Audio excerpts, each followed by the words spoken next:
रामकृष्ण हरी मंडळी, मी महेश. मी आजच्या ब्लॉगची सुरुवात करत आहे. आज आहे संत तुकाराम महाराज बीज. तर बीज म्हणजेच श्री संत तुकाराम महाराज वैकुंठ गमन सोहळा. पल्लवी आणि ऋग्वेद आवरत आहे, ते पाठीमागून येणार आहे. तर चला, वेळ न घालवता आपण थेट जाऊ मंदिरामध्ये. आज गाथा पारायण पूर्ण झाल्यामुळे आज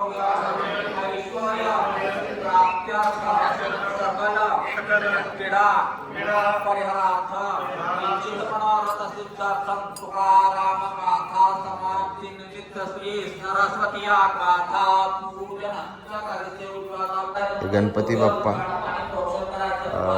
नंदी, पिंड, आपले शंकर भगवान, कृष्ण भगवान, विठ्ठल रखुमाई आणि तुकाराम महाराज,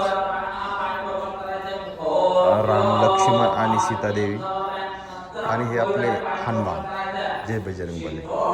हे असं पूर्णपणे मंदिर आहे जे आज बीजोत्सवामुळे सजलेलं आहे.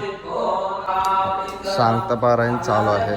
पारायण पूर्ण झाल्यामुळे गाथ्याची पूजा चालू आहे.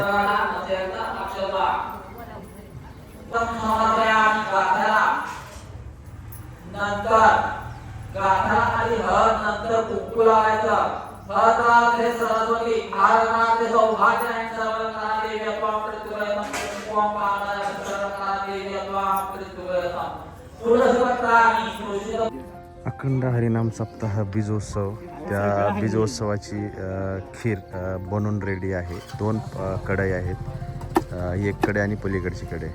तर पंचक्रोशीत गावातून हे बीजोत्सवासाठी लोक येतात. तर हा प्रसाद घेण्यासाठी खूप गर्दी असते. तुकाराम महाराज बीजोत्सव 2026. ह्या बीजोत्सवाला साधारणपणे 114 वर्ष पूर्ण झालेली आहेत. त्या अनुषंगाने बीजोत्सवाची पूर्णपणे तयारी चालू आहे. पूर्ण प्रशस्त मंडप गाठलेला आहे. चंदू काका सर यांच्याकडून हा बोर्ड लावण्यात आलेला आहे. गाथा पारायणची आरती चालू झालेली आहे. सगळे आरती चालू आहे.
व्यासपीठक चालकांचा मान सन्मान पोशाख देऊन होत आहे. व्यासपीठक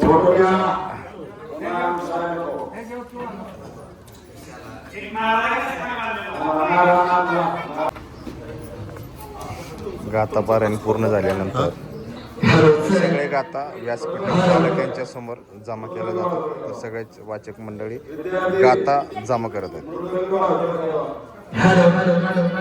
आपल्याला जो संत तुकाराम महाराज बीजोत्सव तांबेवाडीमध्ये 114 वर्ष पूर्ण झाली, तर त्याची पार्श्वभूमी आपले माऊली महाराज सांगत आहेत. रामकृष्ण हरी. आज आपल्या तांबेवाडीमध्ये जगद्गुरु तुकोबरायाचा वैकुंठ गमन सोहळा साजरा होतोय. त्याला 114 वर्ष पूर्ण होत आहेत. या निमित्तानं बऱ्याच मोठ्या संत महंतांनी या गावाला भेट दिली. वैकुंठवासी मामासाहेब दांडेकर वैकुंठवासी काळे महाराज यांच्या पदस्पर्शाने पावन झालेली ही तांबेवाडी भूमी आणि या ठिकाणी अखंड होत असलेला हा नामयज्ञ जगद्गुरू तुकोबारायाच्या बीजोत्सवानिमित्त होत आहे.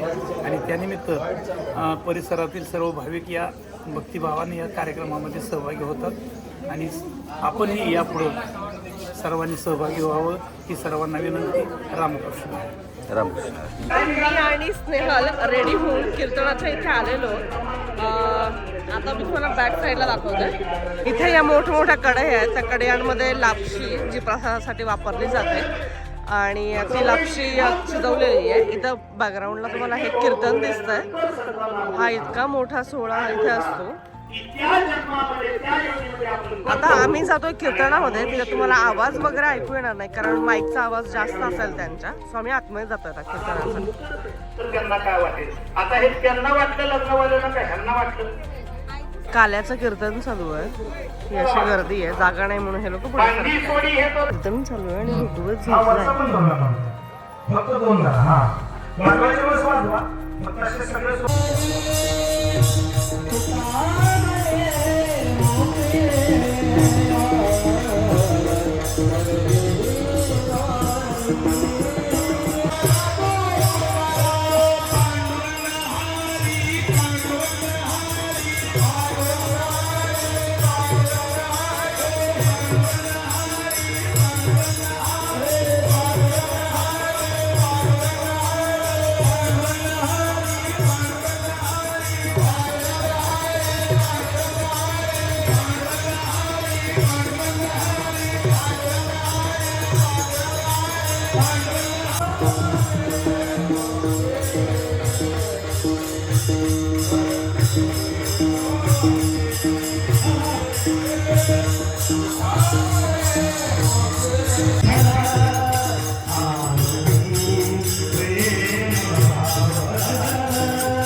भीमानी इंद्राचे संगम छत्रपती शंभूराजांना बांधले.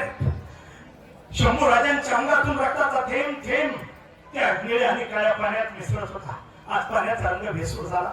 11 मार्च 1689च्या सूर्यास्ताला राजे आपल्याला सोडून गेले. भीमानी इंद्राने दाय मोकळून रडली. राजा तुमच्या जाण्याने सारी माणुसकी चाकली. जीवनाच्या पोटावर असेल की विस्तावणी भंग पडावी त्यातून रक्त रक्त रक्त रक्त रक्त सांडावं. त्या रक्ताच्या थेंबा थेंबाबरोबर माझा राजा वाहून जावा. निवडणुकाच्या फळीमध्ये भीमानी इंद्राच्या संगमावर कुठल्याशा काट्याच्या धुळीच्या साम्राज्यावर माझ्या शंभू बाळांचं मस्तक पोहोचलेलं होतं. डोळ्यांच्या खातात जीव गत्त झालेली अंगाची साथ.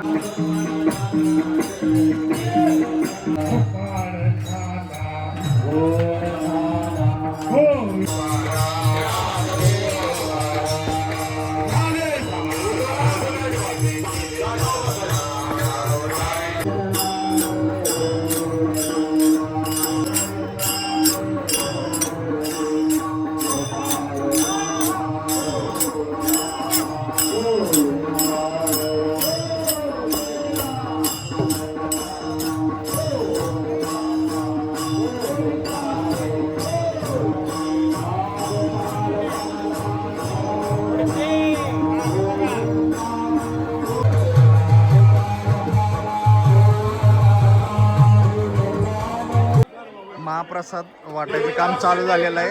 ह्या ज्या कढई आहेत ह्यातून महाप्रसाद घेऊन पूर्ण जिथं पंक्ती बसलेल्या आहेत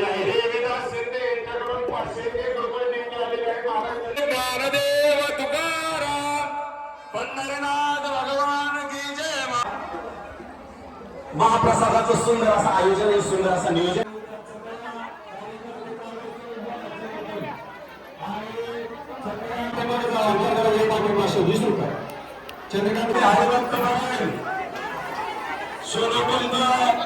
मस्तपैकी आता आनंद घेतोय.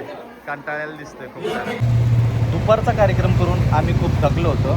त्यानंतर आम्ही रेस्ट केला आणि रोटीतनं फिडिंग करून आता परत आम्ही हरिपाठाला निघालोय. तर पुढची माहिती आपण हरिपाठ झाल्यानंतर घेऊ.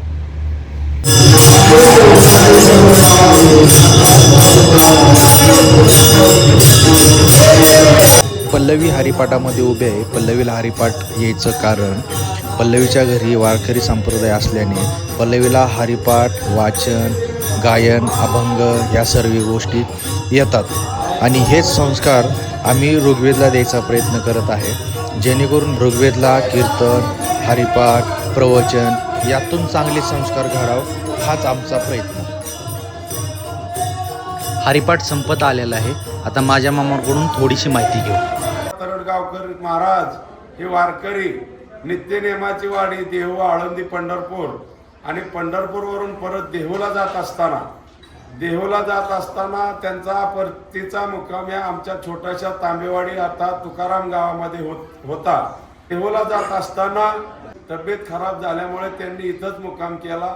त्यांना असं वाटलं की मी देहूला पोचू शकत नाही, देहू इथंच आपण साजरा करायचं, म्हणून तरडगावचे बापूदादा राजाराम बापू पवार, शेलार मामा आणि त्यांचे गुरुवर्य हरिभक्तपरायण गणपत महाराज काळे कनेरी, श्री क्षेत्र कनेरी यांनी हा त्यावेळेपासून जे चालवत आलेला अखंड हरिनाम सप्ताह आजपर्यंत आम्ही असा चालू ठेवलेला आहे. ते स्वतः श्रीमंत महाराज जगद्गुरु तुकाराम महाराज यांचा आम्हाला आशीर्वाद आहे. हा अखंड हरिनाम सप्ताह आम्ही असाच पुढे आमच्या वारशाने चालू राहील. धन्यवाद. अशा प्रकारे आम्ही हरिपाठ करून परत माघारी आलेलो आहे. आमचे व्हिडिओ आवडत असतील तर लाईक करा, शेअर करा आणि सगळ्यात महत्त्वाचं सबस्क्राईब करा. Thanks for watching.